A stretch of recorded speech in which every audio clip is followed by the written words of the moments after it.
0 factorial equals 1. But why? Do you know the main reason? Let's find out. We first need to understand what a factorial actually means. A factorial represents the number of possible arrangements of a set of distinct objects. If there are 3 distinct balls, they can be arranged in exactly 6 different ways. That's why 3 factorial equals 6.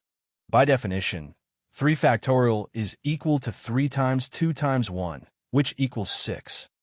With 2 balls, there are only 2 possible arrangements. That's why 2 factorial equals 2. Now, let's look at the case of 1 ball. A single object can only be arranged in one way. Therefore, 1 factorial equals 1. Now, for 0 object. So, how many possible arrangements are there? Exactly 1. The arrangement of doing nothing. Since factorial counts arrangements, 0 factorial equals 1. Here's a question for you. Why are negative factorials undefined? Drop your answer in the comments.